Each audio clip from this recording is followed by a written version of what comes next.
Welcome back, everybody, to the channel. Um, Felix might be in here. I don't know. I've messaged him for a little bit now. I don't know. Something could have happened. It's none of my business, honestly. But I I gotta do a podcast, even if it's by myself. Hey, it is. If he joins in, then hey, that's even fantastic and everything. Um,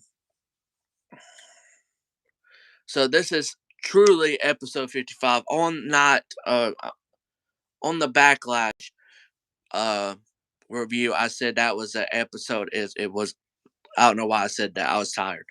But this is truly episode 55 of the podcast. Um so we're going to talk about, well, I'm going to talk about, hopefully he joins in. If not, it'll be okay. We'll do it next week, whatever.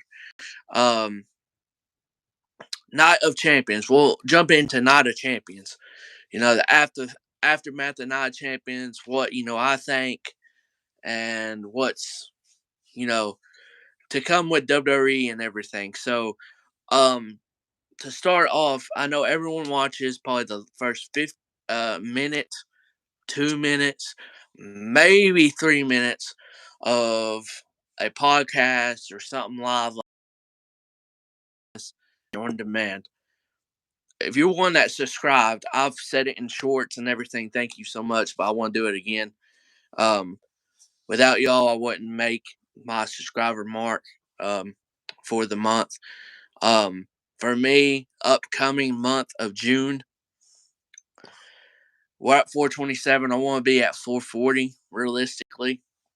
I want to be more, but if we can get 13 subscribers, I think that would be the biggest jump I've had in a month, like in a while. If I had 13, because I'm pretty sure I had 8 or 9. I haven't really checked, but 13 would be huge if we can get that for the next month.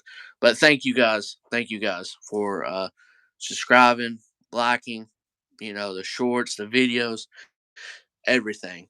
Um, TKW episode 111 part 2 will probably be out sometime Friday.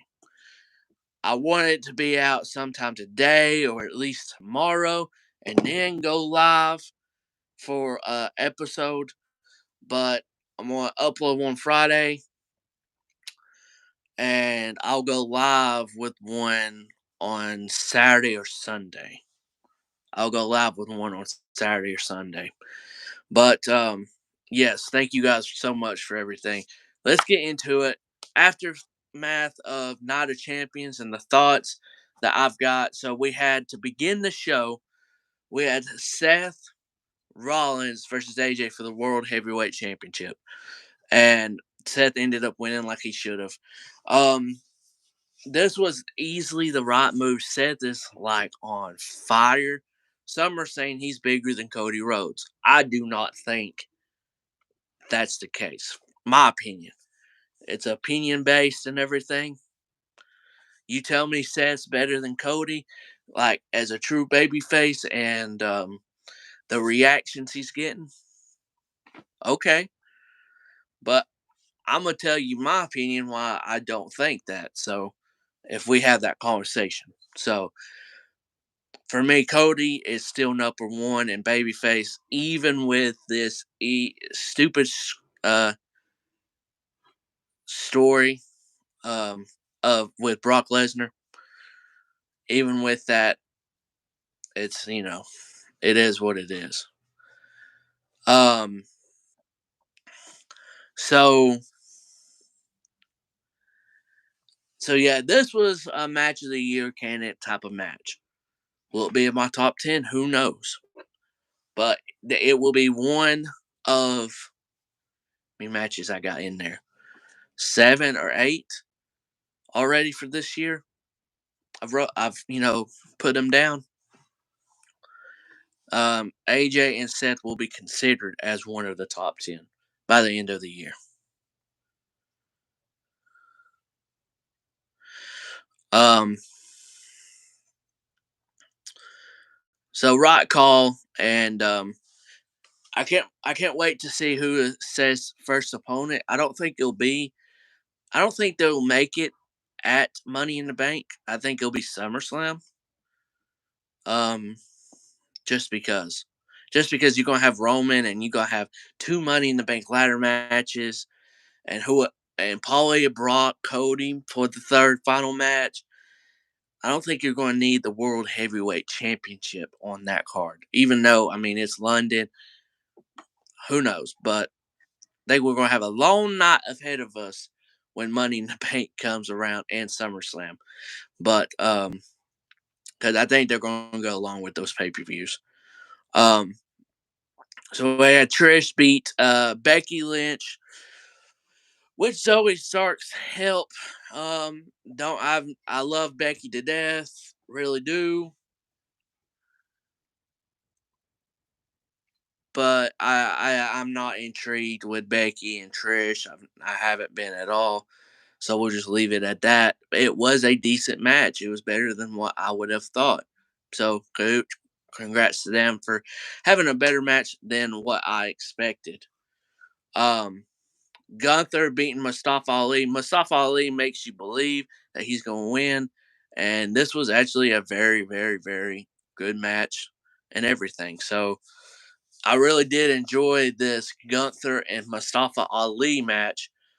Um, so I mean, it was really good, and I mean, Gunther's at this point. At this point, though, at this point, Gunther has got to beat the challenge or beat the record, not the challenge, the record, right? I mean, bro, he's super. I mean, he's not like too far off. I think the record would be in September and everything. At that point, you got the Royal Rumble. I would just save the big moment for him losing at WrestleMania. But I could be wrong. I would just save it till that. But I mean, maybe they want to do it at Royal Rumble. I don't know. Asuka becoming the new Raw Women's Champion. Asuka being on SmackDown as well. This is the only thing I don't get with the belts, Raw and SmackDown. Why don't we call it the Women's Championship and something else? Like they're going to have to do something because having this Raw Women's Championship on SmackDown, SmackDown on Raw. At this point, I don't want them to do what they did with Becky and Charlotte and just flip the titles, but they're going to have to do something like that because this is ridiculous. Really. Rhea squashing Natalia. Not much to that. um, it was booked how it should have been booked. Let's say that. Um, and I and I loved Asuka beating Bianca. We can give Bianca some time or something. She needs the time off. She's done a hell of a job as champion and being the face. Give her some time off and everything. Brock beating Cody, not much to it. It was a better match than match number one of theirs. I mean, anything could have been a better match than them. In their first match, I think I could have done a better match with, say, if it was a buddy of mine, just somebody. I think we could have a better match than what Brock and Cody did with the first match. So Brock getting his win back, and then we're going to get the third match at Money in the Bank, so SummerSlam, wherever. Just end it as quick as possible. And then of course, at the end, Sami Zayn, Kevin Owens beats Solo and Roman with Jimmy Uso super kicking Roman Reigns twice. This Friday is going to be one of the biggest SmackDown viewership in a while. I mean, they've had over 2 million, but this is going to hit. They've been at 2.2. This might hit 2.4, close to 2.5, which is a big boost. Most people are like, "Oh, it ain't gonna be that big of a boost." Yeah, Trust me, it'll be a little. That's a big boost. 200,000 more people watching. You don't realize that, but that's a good amount of boost. Um, so we already talked about that, but this Friday we're going to see because Roman is on SmackDown. We're going to see where they go with this story. So let's get into the news and then the last part of it. Now it would been a long this would have been a longer podcast if Felix was here and everything because we'd be debating and talking back and forth and it'd just be longer. So with me and him normally we go about an hour or more normally. So this is probably going to be what 30-35 minutes at the most because I'm going to talk about news and then we're going to talk about top 25 debuts of all time in WWE. This was their list. And I mean, not their list, but the video they came out with almost 2 weeks ago. I just got to it. So we're going to talk about it and everything here on the podcast. So let's talk about the news. WWE discussed Seth being champion before WrestleMania, splitting the titles up from Roman. We covered that. So they discussed Seth being one of the champions before WrestleMania. That wouldn't have made any sense to me, but I still think to this day, and I know they are going to they wanted that 1,000 days for Roman so bad, but Cody should have won. Said, "Hey, I want the WWE Championship. Why not? I don't want the Universal Championship. Split them up. Be like, okay, Universal, hey, you're gone. You know, you're retired. Boom, World Heavyweight Championship. That would have made more sense. But they, of course, went a different route because Vince McMahon is back all the way with just doing stupid stuff. So that's why. But they should have went with that route, like I said. But Vince is, Vince. Uh, Dom, Damian Priest, and Chad Gable is being talked about of being in the Money in the Bank ladder match. One thing I want to put out is talents like this should be in the Money in the Bank ladder match. Nakamura is in, Ricochet's in, but you can't have two members of the Judgment Day in. So I think it'll be Damian Priest in and everything instead of Dom. Now, hey, Dom has done fantastic in his role, and this is the best thing for his career. And he's gotten better in the ring, too. Guarantee you, Priest, Finn, Rhea, I guarantee you they've helped him with in ring work. Um, and it doesn't hurt when you're facing off against some of the best, most of the time. Um, so Dom's chances of Money in the Bank this year, I don't think is going to happen because Damien deserves to be in that spot. Um, Now, when it gets closer to Money in the Bank, hey, we're going to talk about who we think will win and all that. So maybe next week on the channel, when we find out how many is actually in, maybe we'll talk about who should be the others in the matches. So we'll see. We shall see. Um, there's going to be a big focus in getting younger talent, aka NXT people, up that is young on the main roster. It's time they do this because one, with all this young talent and everything, got to be more of it on the main roster so you can get that next generation up there and start a new wave. So I like this, and especially if Triple H is the one booking them. So we'll see. Because you can tell Vince and Triple H, you can tell when it's more of a Triple H or Vince type of show, if it's mixed, you can tell. You could tell at the Saudi event, Vince did not make the show. Didn't go to it. and Triple H was in charge. Well, folks, you could tell because this was this was and felt like a Triple H book show. A lot better than what the old man would have done. But he didn't make the show good. I hope he doesn't make more shows. He's been doing a lot of this remotely, and I some changes he's dumb. Tegan Knox, wish Felix was here for this one. Tegan Knox to return very soon. I can't even remember what really happened to Tegan. Maybe taking a break or something. I can't really remember. My apologies on that. But um, Roman Reigns to defend the title at both Money in the Bank and SummerSlam. I thought at Money in the Bank they would have something with him and Solo versus the Usos.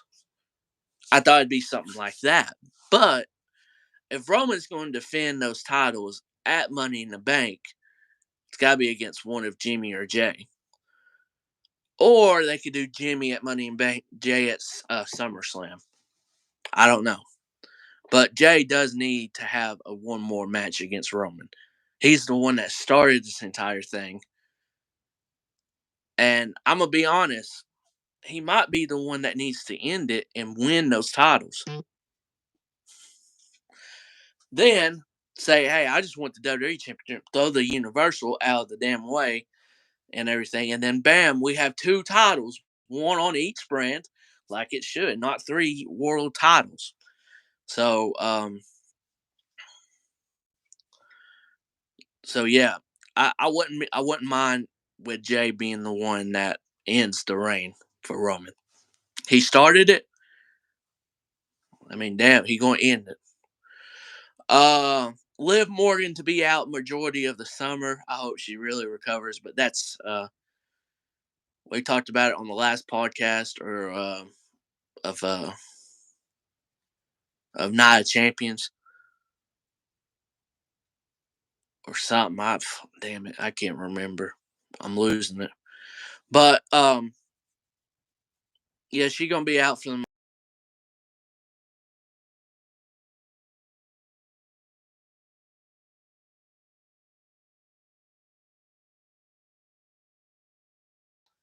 It said in the article that something with him losing at SummerSlam and then bam, big story. I don't know what, but we shall see. Braun Strowman to be out, and they do not know when he's going to be out. He's listed of an undisclosed injury. Excuse me, my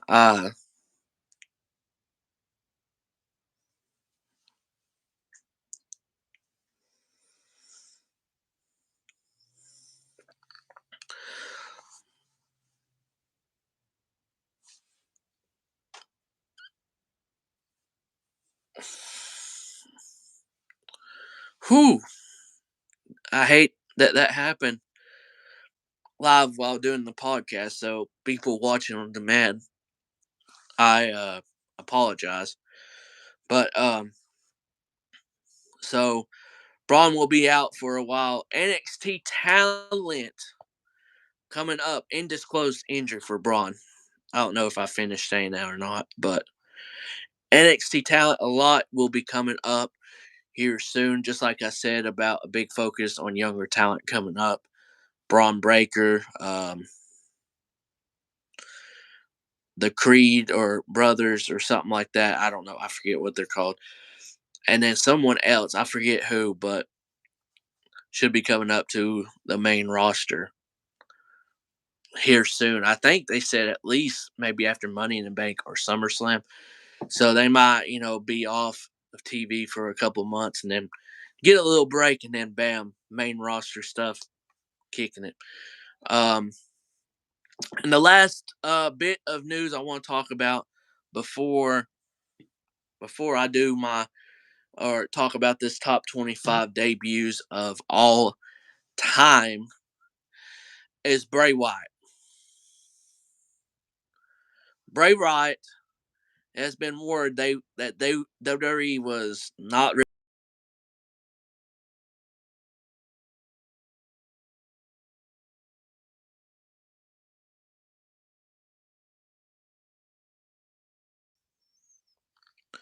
fond of it when Vince comes back and Vince really ruins, and it doesn't feel right about Bray Wyatt the last 2 or 3 months of what he was doing.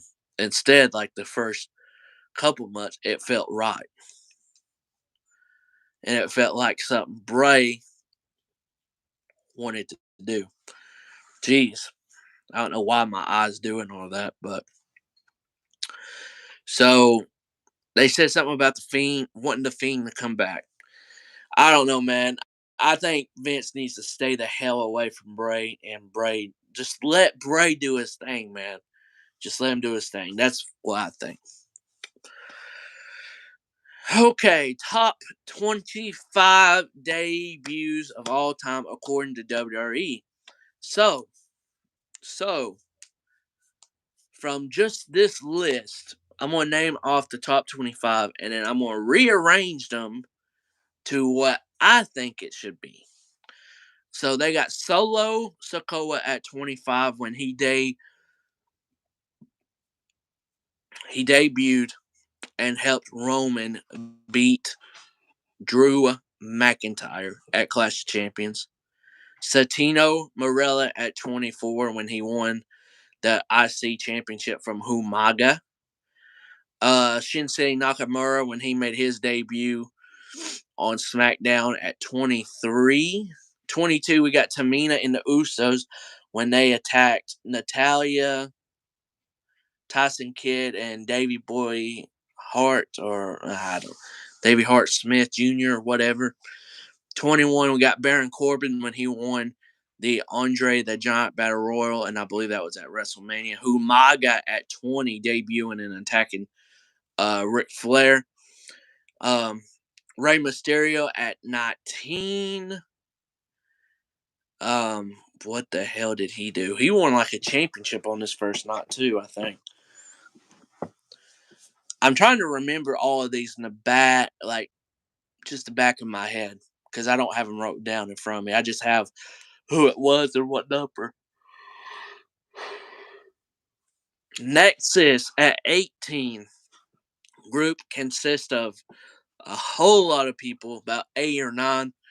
Um, and they attacked John Cena, and they just attacked everybody, even Cole, commentators, cameraman, and made it look like they just came in and robbed the entire place. It's like robbing, like how someone would rob a bank, and I don't know how that is. Only reason I would know that look of how robbing the bank is Grand Theft Auto, playing GTA. So that's basically what it looked like when the Nexus did that. Asuka on, I believe, Raw when she beat Emma in a very solid match and everything. Carlito beating John Cena to become United States champion. The Great Khali chopping the Undertaker, and that was really it. Braun at 14. This is when Roman, it was still a young Roman and Shield and all that. Or it might have been right after the Shield broke up. I don't know. And he appeared, and boom, he's in the Wyatt family, and it was a pretty good debut. Made Braun look really good. Sting at 13. I'm really surprised this is at 13. But I'm not surprised because he's WCW. He's AEW right now. So, The Undertaker at 12. A lot of people are not going to like this, but I think it should be lower, in my opinion. I think it should be a little bit lower.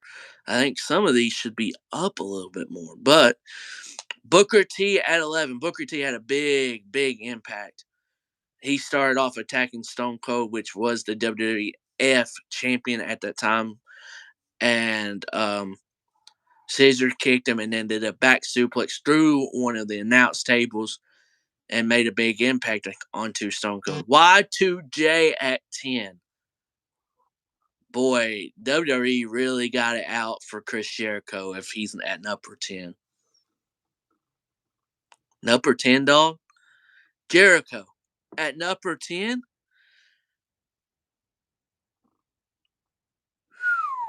Okay, okay. John Cena at 9? Okay. Kevin Owens at 8. And I mean, everyone knows what Jericho did. Cena did ruthless aggression against Kurt Angle. Kevin Owens, pop up power bomb, surprise little attack on John Cena. The Rock at number 7, winning a match against Goldust. I don't think that really requires him to be number 7. I get it, that transformed him eventually to The Rock and everything, but AJ Styles at 6, Royal Rumble 2016, where Kevin Dunn and his production team with the camera had Roman's face, but not the phenomenal part. Brock Lesnar at number 5, where he tore up everyone in that hardcore championship match. That's one of the debuts I will never forget. Ronda Rousey at number 4. Is it top 10? Yes. Top 5? No. This list is I ain't gonna lie, some of it is just kind of trash. Goldberg at number 3, where he attacked The Rock on his first night. Now, this was a really good debut. Kane at number 2. And, if you don't know the Kane debut, you need to go back here on this platform and put it up and watch it. I mean, it was such a great debut, and the story leading into that was even better. So, the Shield at number 1, I get that, but it's not my number 1. I get it.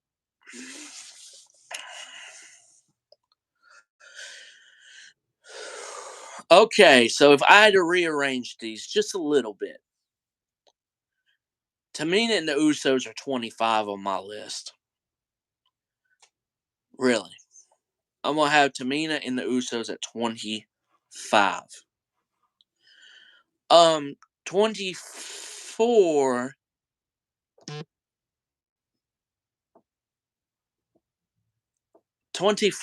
I'll have Nakamura. 23, I will have Santino, and then 22, I'll have Solo. So I just switched some of those around. 22 through 25 were just switched around a little bit. Not too big of a deal. Not too big. But this upcoming one, I know Asuka is just Asuka, and Asuka's really, really good. But her in front of the Nexus,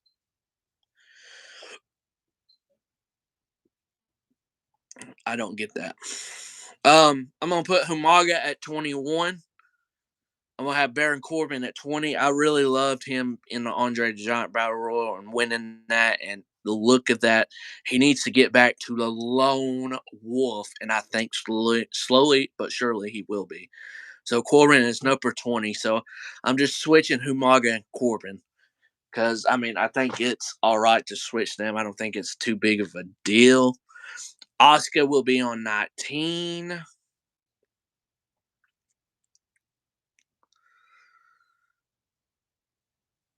The Great Khali will be at 18 for me. I'm going to have Asuka at 17.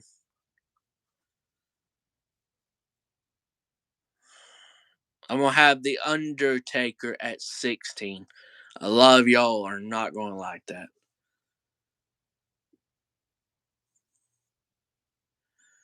All right, so what have I said? Did I keep Ray at 19? I kept him. Okay, I don't know how I did it, but Humaga, Great Khali, Then I'm gonna put Oscar at 18 or Ray at 18. Oscar's gonna stay at 17. Taker will come to 16. Khali at 15. Not Khali. Jesus Christ. Carlito at 15. Carlito moves up to 15. I'm gonna keep Braun at 14.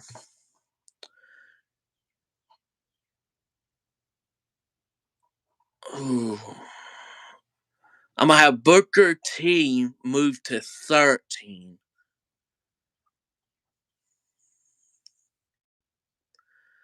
The Rock's gonna move down to 12. From 7 to 12. It does not deserve to be that high.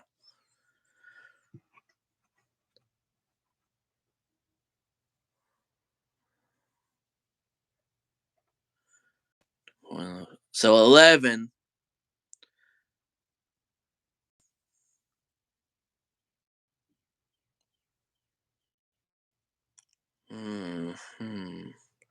Seeing that 12.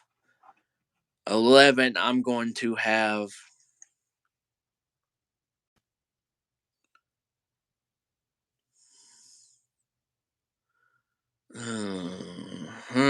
Dang, this is tough on the spot, and I kind of knew I was going to do it, but I didn't write it down, so I just did it on the spot, just looking at them.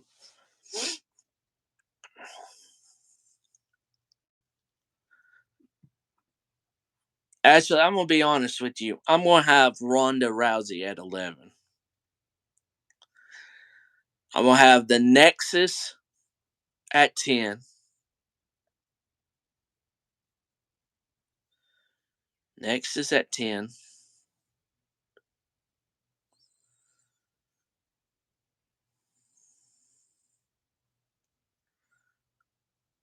Booker T at 9.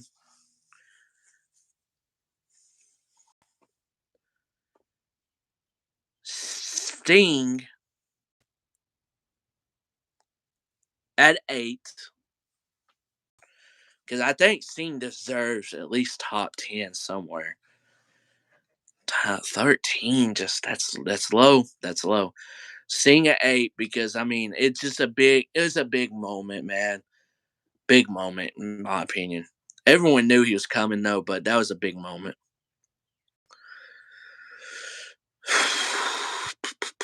Sting at 8.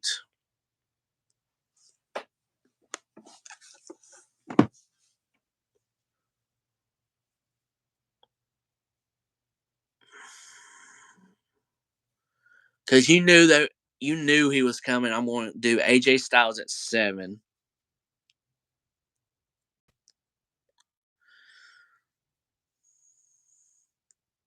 Brock Lesnar at 6.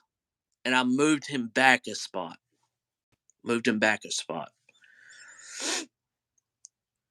Kevin Owens at 5. I mean, it's dog. I moved him up 3 spots because what that debut pop up power bombing John Cena, sneak attack him and everything, and stepping on a United States Championship, that was good. So KO is at 5. So that leaves 4 spots.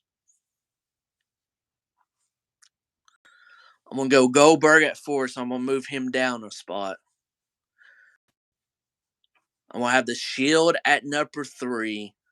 Kane stays at number 2, and Jericho's number 1. Jericho forever will be my best debut ever in WWE. Until something beats it, for me, Jericho's number 1. But if you got to this far in the podcast, I greatly appreciate it. I know there's a little ups and downs because of my eye doing that and having to, because I think I just had an eyelash doing all that, and also just trying to figure out where I put these spots and everything. I'll never remember it. I'll have to watch back to see where I put them, if I'm being honest. But If you enjoyed this episode, hit that like button for me. Comment down below, and if you're new to the channel, hit that subscribe button. 427. I hope to get 440 in the month of June, so I need 13 subscribers. Let's get it. Hope you guys have a great day, and peace out, y'all.